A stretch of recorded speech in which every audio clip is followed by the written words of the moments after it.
You're listening to the Fix My Feet podcast. Solutions for every step in your journey with the nation's leading foot and ankle specialists.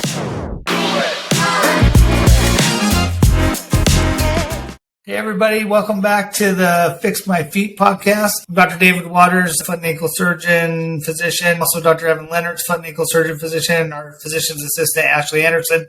We are the Foot Fixers. This is Fix My Feet podcast.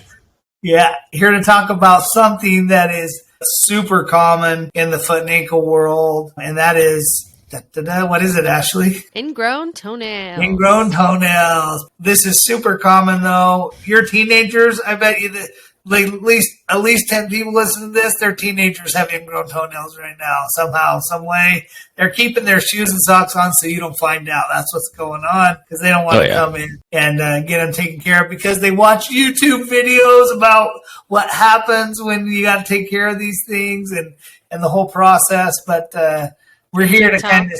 Yeah, we're here to clear the air about what it is, maybe some ways you can prevent ingrown toenails and how they get fixed and maybe some misconceptions around those and what you can expect after they get fixed. So, Ashley, maybe just to start out real basic, what is an ingrown toenail? Some of our people probably don't even know. They just hear about it, but they have no exact idea. What is an ingrown toenail?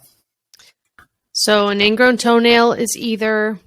the toenail itself has been cut back far enough so as it grows out, that skin, while it was cut, grew into the space of where that toenail was. So then the toenail is going to just follow its same path that it grows from the base of your toe up to the end of the toenail. So as it grows out, it just cuts into the skin. So it's literally growing into the skin. And so usually it cuts the skin, then you can get an infection, stuff like that. You can also get an ingrown toenail because sometimes toenails can curl into the skin. You can get pincher nails or nails that on either side, the edges of the nails have started to curl into the skin just because of pressure or some other causes like fungus, something like that. So you can also get that nail that grows into it by curling as well, not just like cutting it incorrectly. Yeah, I bet people didn't know there were types of toenails. So that's my next question, Dr. Leonard. What are some of the anatomical variants or types of toenails that people might be looking at their nails right now? Like, what kind of type of toenail do I have? So the most common I think we'd probably see is like the incurvated nails. They're very arch shaped if you're looking at them from straight on, and so they tend to curve down into the skin and the nail border on both sides. And you can kind of see the differences between the types of nails when people come in for an ingrown, because sometimes it will just be pressure and maybe if there's infection or some kind of a wound at the end of the toenail, kind of on the edge. Some people get it all the way along that side of the toenail just because of more the shape of their toenail, which you can blame on your parents or your grandparents. A lot of it is very hereditary and very genetic and just how your nails grow. And you can also get it if you have thickened nails, whether that's from a fungal infection or whether that's just from psoriatic arthritis affecting your nails, or if you have other issues that affect your nails, trauma, damage to the nail. When they get thickened and start to grow a little bit differently, those can end up either pinching and causing pain, or if they penetrate the skin, then you can end up with a wound or infection there too. So there's a bunch of different kinds, but the end result ends up being the same. Yeah. So you're learning more about toenails today if you're listening than you ever wanted to know, probably. You're welcome. Here we go, baby. Anyways, Ashley, signs and symptoms that you might have an ingrown toenail. When should the brain cells start going off like something's wrong? I got something going on here. If you have constant pain whenever you're wearing your shoes on either side of your toenail, if it's starting to get red or swollen, it doesn't have to be super swollen. It could just be that it's just that constant source of pain. When you see your nail, if you get pedicures a lot of times they are shaped differently. And so there's like, if you're looking at the nail and the part that's closer to where it's connected at the base of the nail, it's wider, but then the edge of your nail is super skinny, then probably that nail is growing into the skin on the sides as it's growing out. I think that some of the other symptoms, except for pain, could be sometimes you can get some drainage or pus coming out of the toe when you squeeze it, or if it's so painful that you just can't even have a sheet on it or put your sock on it, different things like that. Yeah. That's exactly what we hear all the time. Can't put the sheet on it, can't touch it, can't be in a shoe, can't do any of this stuff. Yet your teenager is there with his socks still on because he doesn't want you to know that he's got this toenail. So, Dr. Leonard, sometimes I get questions about this. The skin starts to grow over this ingrown toenail and changes color and gets, what is that people are seeing when that happens with an ingrown toenail? Maybe you can explain what that is to everybody listening. I assume you're just talking about when they start to get what's called like a paronychia, or is like an infection over there. When that skin starts to grow over, it starts to change color, get irritated. A lot of times you'll have some drainage in that area or some sort of a superficial area of infection and probably a little bit of pus, like Ashley said, just because that nails are pretty inherently dirty, and any kind of a cut near those is generally going to have some sort of irritation to it, whether you get cellulitis or it's just red from the rubbing of the nail and the skin there. And so generally when it gets discolored like that, you're seeing, the tissue can start to change colors based on the amount of pressure and fluid and all those kinds of things going on along that nail border. So probably a combination of all of those things. Yeah. And occasionally you'll get what we call hypergranulation of that wound that he's talking about from the nail cutting the skin. And that looks like this beefy red mass of tissue over there. But all those things, usually that's where we're starting to deal with more an infection side of this whole process that goes on. So let's just chat briefly about that. Ashley, what are the things we worry about when patients don't get these ingrown toenails addressed? Like what are the big risks that patients might want to think twice about before just letting this fester for forever? Well, it's an infection. So if it's festering and sitting there, you have infection that's in that toe that's in the body, and it could just get worse and worse and then end up traveling somewhere else. Now, is that super common? No, but it will also just change all of that skin around the toe, because it will start to form just deep abscesses or that hypergranulomatous tissue. That tissue never really gets super healthy again. It takes a while. So if you're just leaving it, it's just harder to treat. Maybe we wouldn't be able to do a procedure or something on it right away if it's extra infected and would need antibiotics or something like that. So mostly it's just you have an infection that you're not treating or it's not getting better. Have you ever, you make great points, Dr. Leonard, have you ever seen, and this, it's always in the back of my mind, but have you ever seen systemic infection from a source of ingrown toenail, meaning infection through the whole body? Or the other thing, I've seen this written up, but I've not seen it, bone infection from prolonged ingrown toenail that was never addressed, and then that seeded to the bone that's underneath the big toe nail. I've never seen any bacteremia or systemic infection from it, but I did in residency. We did have a patient who they were hospitalized, and this isn't really a typical ingrown nail, but their nails were so incurvated down into the tip of the toe that it grew into their bone there, and they ended up with osteomyelitis of the toe because it had been going on for couple years since it had been just slowly growing through the skin. They obviously had some neuropathy and couldn't feel it at that point, but it can happen. And depending if you have other issues like diabetes or another source of some numbness or something into your feet, it can end up being a little bit more dangerous than on your average person, where you probably have an idea something's wrong a lot sooner than they would. So before we talk about treatment, let's talk about some prevention steps. What are some things, if you're listening, somebody's listening to this podcast and how can I not ever have this happen to me?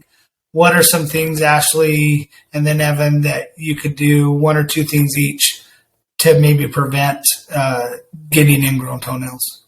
First thing I would say is just leaving your toenails just a little bit longer than the edges of the skin at the tip of your toe, and then also cutting your toenails straight across.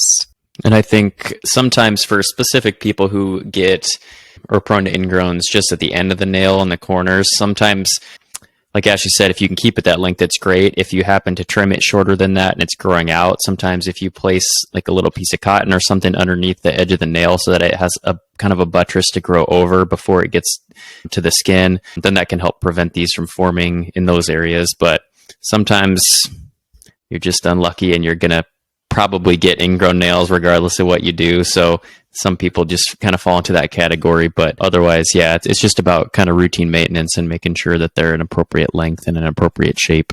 Great. So, I mean, that brings us to, how do we take care of these things? And the reality is you have to get rid of the ingrown toenail. If you don't get rid of the ingrown toenail, you're going to get recurrent infections. You could treat it with an antibiotic, but that's just taking care of the skin infection. You're still have a nail cutting the skin, leaving a portal for bacteria to go into the skin, and you end up with recurrent infection. So you got to get it treated. Before we talk about that, maybe briefly, people that might not be a candidate for an ingrown toenail procedure, who are some populations that we would really worry about performing an ingrown toenail procedure on, that we might think about what's an alternative way to get rid of that nail in lieu of a full-blown procedure. People with vascular disease, anybody with poor blood flow is a risk because poor blood flow. Yeah, when you do a nail procedure, you're generally going to have an area that needs to heal afterwards, and whether or not you're removing the nail permanently, which we'll talk about, there's going to be some healing that needs to be done. You can't heal unless you have some blood flow. So those are always risky ones. And as well as diabetics, especially if you are not controlled with your diabetes and have really high blood sugar, or anyone who's immunocompromised or is on like a medication because you have cancer, or if you have a inflammatory condition and you're on some really heavy hitters that are keeping your white blood cell count really low, some of those other things. Yeah, and then the other thing I would think about, if you think you need to have a procedure and you're on a blood thinner, make sure you let your foot and ankle specialist know that would be something we'd want to know about, maybe manage a little bit before and after we do the procedure. One other question, of course, we're biased and we think that if you got ingrown toenails, you should come see the foot fixers and the other specialists out there who are foot specialists who do this stuff all the time. But I know that there's all kinds of docs who will attempt ingrown toenail procedures in various settings. Your thoughts about Dr. Leonard's having a specialist do it versus having a generalist do something like this? I mean, the volume that we see is a lot higher, so we are a lot more comfortable with it. We have a lot more standardized protocols for it. We see them a lot, so we know how they turn out, and that's why we have good recommendations and good treatment options for them. I know, I don't want to generalize, but I've talked to some people who come in for a procedure, and when they've tried to have it done at their family practice physician or another place, they'll get injected right into the infected area, like right into their area that they have an abscess. And there's all sorts of reasons why that's going to be problematic. Not only does it hurt, but then infection can decrease the effectiveness of local anesthetic. And so there's all sorts of problems that go along with that. And it makes it a pretty bad experience, I think, unless you know exactly what you want to do and you have a good track record of doing it appropriately. So I think this is definitely a time when you want to see a specialist versus someone who maybe does 2 or 3 a year. Yeah, I think that well said there. We do hundreds every year, probably. Maybe, I don't know. It's definitely in the hundreds, probably. So good.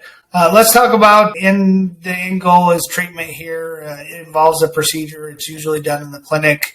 There's a couple different options. I'll let Ashley kind of chat about those, but tell Ashley some of the procedures that we can do to treat this and get people back on track. Yeah, so most of the procedures all involve removing the nail in some sense. So let's say you just have one corner of your nail or one side of the nail that's really bothering you. The other side doesn't hurt and you've never had problems with it. We could always do a partial removal of that nail on that one side. So that's called a partial avulsion. And then if, let's say, both sides of the nail, it's super curved, it's really thick, whatever the reason may be, we could remove that whole toenail. So if we remove the whole toenail, we could either use a chemical to try to kill that nail so it doesn't grow back, or we could just let that toenail grow back. And then every time the toenail grows back, grows back a little bit differently, so we could always see how that grows back. And then usually when we do one of those partial or just the sides of the nail, you can do both sides of the nail at the same time as well, or you could just do one side. That's the procedure where usually we will use a chemical called phenol to try to kill the nail so that it won't grow back, because when it grows back, it will just grow right back into that one spot on the side, and usually it grows right into your skin. So not very comfortable for that one partial to grow back. And so the procedure itself just involves getting numbed up with some lidocaine. That involves getting stuck with a needle, and then lasts about 5-10 minutes, let you sit, get numbed up, come back in, we'll clean up the toe, put on a tourniquet or something to help stop that blood flow to the end of the toe. And then we free up the nail with an instrument to separate that nail from the rest of the toe, take that nail out. And then if you were going to have that permanent procedure done, you would apply the chemical. And then after we apply that, we usually put some rubbing alcohol on it to get that chemical so it doesn't work as well. And then bandage you up. And then we have a whole protocol afterwards. And there's more that goes into it as well, but. No, that's the gist of it. I mean, and it is very straightforward. It's done in the office. It's pretty slick. And like I said, we do them all the time, so it goes pretty smoothly. Some options, Dr. Leonard's, there are more than just in-office chemical matrixectomies and avulsions. Some surgical options that people may not know about if maybe you continue to get recurrent nails after you've gone through a couple phenol or chemical procedures, that just for information for people listening that might be out there for them. Yeah, there are definitely a couple surgical procedures you can do. It generally involves an incision kind of along those nail borders, removal of that part of the nail, and then generally an excisional removal or a surgical removal with sharp instrumentation of that nail matrix or that area with the cells that is producing that nail in that area that's causing consistent ingrowns, whether it's both sides of the nail or one side. And then generally it's closed with sutures. And this is your last resort when these other procedures don't work. And there's a few different ways to go about it depending on the shape of the nail and depending on the age of the patient and if the area is infected or what other problems are associated with it. But there are some surgical options, and it's also an option to do what Ashley discussed in the OR as well. We do that on occasion if people have a lot of fear of needles, or if they just tend to faint easily, or if they are squeamish or things like that. It is a procedure that can be done in the OR with the help of a little bit of sedation, and so there are multiple options. One way or another, we'll get it fixed. Yeah, I think that was the last point I wanted to make, is that usually people's biggest apprehension of getting these fixed is that we got to numb up their toe or we got to stick them with a needle and the pain that comes along with that. And so there are some good options available to us in the way of going to even just an outpatient surgery center. Takes quick time. They can give you a little sedation, which makes you feel a lot more comfortable while we numb up the toe and do the whole procedure. And so that makes things a lot more amenable, I think, to some people that might have some real apprehension around needles or around the idea of being awake and watching us do this procedure and all the stuff that comes along with that. So some final thoughts from each of you? Somebody's listening to this, they got kids or they themselves have had an ingrown toenail for a while. Recommendations, thoughts, things that you might tell them, the information you might give them that might ease their mind or help them get the care that they need. Ashley? I'd say if your toe is hurting, getting the procedure done, yes, it's a procedure. You have to go through all of that. But the actual healing side of it, usually it's just tender for the first couple of days, and then you start to feel better. So it really is just helpful, and it will make a big difference from that constant pain you're having in your toe to not having to deal with it anymore. I will say that sometimes people are really upset. They've had a procedure and their nail has grown back, even though it's supposed to be permanent. That is always one of the risks. So it is something that nail can just grow back. The nail matrix is really hardy. Like Dr. Waters said, that there's a couple of people who have just chronic ingrown toenails, even after getting them removed, that were supposed to be permanent, like some of those other options, like the surgical type. So I think that it's definitely worth it. If you're having a lot of pain, still try to get it taken care of. Evan, any final recommendations, thoughts, things we haven't said yet? I was going to talk about afterward. I know people are curious about if they need to take time off work or anything like that afterwards, and Ashley nailed it. It's just once that anesthetic wears off, it'll be a little bit tender for a day or two, and then usually people are back in shoes and not really worrying about it. Yeah, no, I think those are great points. So I think it's something very treatable, and it's very slick and straightforward. If you're having it, come get it taken care of, because the long-term effects of not getting taken care of are not something people want to deal with, especially like we've talked about if you're immunocompromised. If any way you might be at risk for something more serious happening, come in, let us take care of it. It's pretty quick and simple process, and the post-operative process is really simple and really straightforward. So that's it for ingrown toenails. Super common. Drop your comments below. We'll talk about, I'm sure some of you got pictures of your ingrown toenails on your phone. Drop those down below. We'll see what people really got out there, what's going on. We'd love to comment on those and talk about them. But we are the Foot Fixers. This is the Fix My Feet podcast. Be sure to check us out on social media. We'll let you know about upcoming episodes we've got coming up. Bunions, hammer toes, all kinds of common things that we deal with on a daily basis. On Instagram, we're at Platte River Foot and Ankle, and on TikTok and Facebook, Platte River Foot and Ankle Surgeons. And specific to the podcast, on Facebook at the Fix My Feet podcast. Check us out on all our social media accounts. Drop us your comments. We love to interact with you guys. Until next time, where we talk about more ways we can fix your feet. Thanks, guys. Bye. Thanks for listening to another episode of the Fix My Feet podcast. To schedule an appointment with one of our providers, visit www.prfootandankle.com.